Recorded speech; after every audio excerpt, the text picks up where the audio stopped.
I've worked on the SCP Foundation for years and helped to hide the most impossible and dangerous things. Now, I think it's time for the world to know the truth. Late at night, in the underground arteries of New York City, there's a train that shouldn't exist. It's not on any schedule, not listed on any map, and yet it arrives. Same time, same place, every Saturday night. Some who step inside never come back. Others return forever changed. And a few come back from a time that hasn't even happened yet. This is the story of SCP-052, the time-traveling train. The first documented appearance happened at 59th Street and 8th Avenue station. A late-night commuter reported seeing a train, unlike any other. It was labeled A, but the design didn't match anything currently in operation. An old model, polished chrome finish, perfect condition, except for one problem.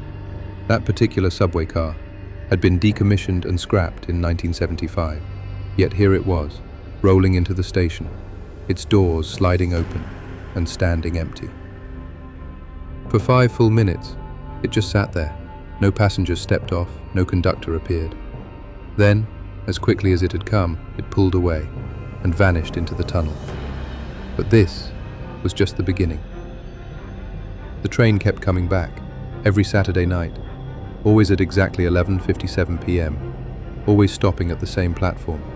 Its interior, spotless, old-fashioned seating, dim overhead lighting, no signs of wear, despite its age.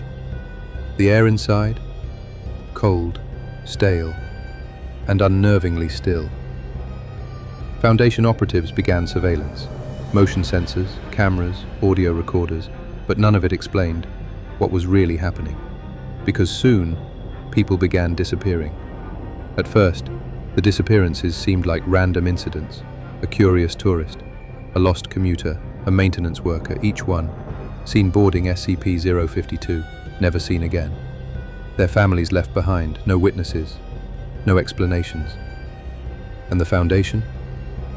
Forced to act fast. The station was put under constant watch during appearance times. Civilians were redirected. Those too close, amnestized. But even with precautions, some couldn't resist the pull of the mysterious train. And when the doors closed, they were gone.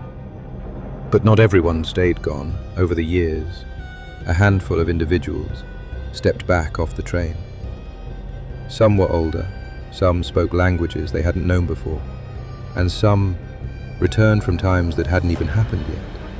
There was the man who boarded in 1976, heading to Studio 54 for a night out, and found himself stepping off in 2009.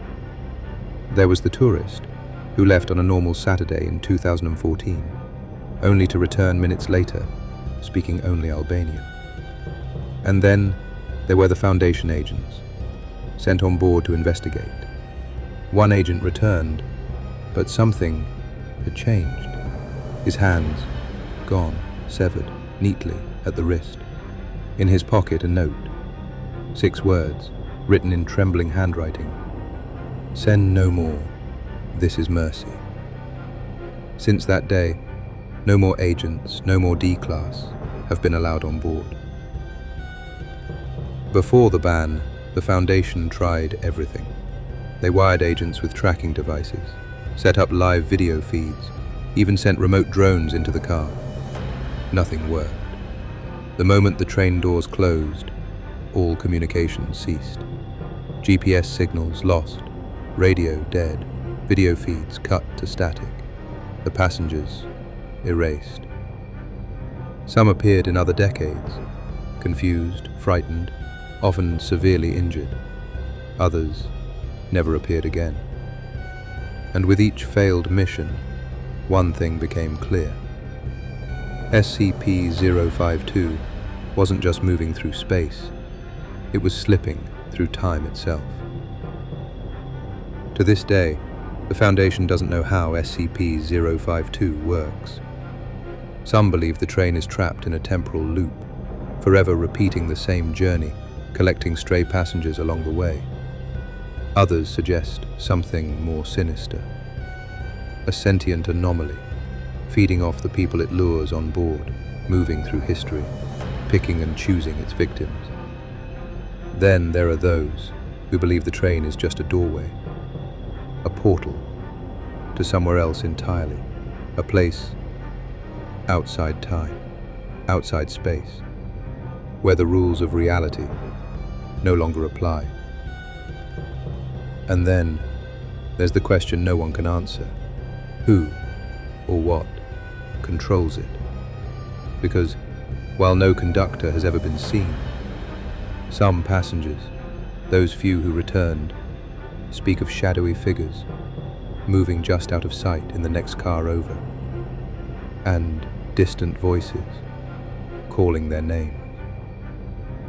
The Foundation knows one thing for sure. They can't stop SCP-052 from appearing. Every Saturday night, it arrives like clockwork. So, they contain what they can.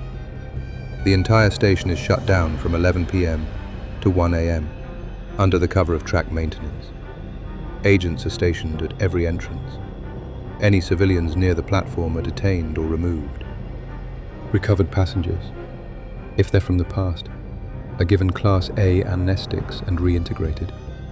If they're from the future, they're detained indefinitely to protect the timeline, to prevent contamination, and most importantly, to stop the spread of whatever lies beyond those train doors. Why does it always appear at 11:57 p.m? Why this station? Why this track? Where does the train go when it leaves? And why do some people return while others vanish forever? Is SCP-052 choosing its victims?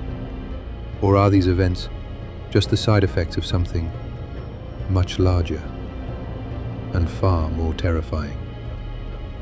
Some researchers fear that the train is only the beginning, a symptom of a bigger, darker fracture in time itself. And if that's true, SCP-052 might not be the only thing slipping through.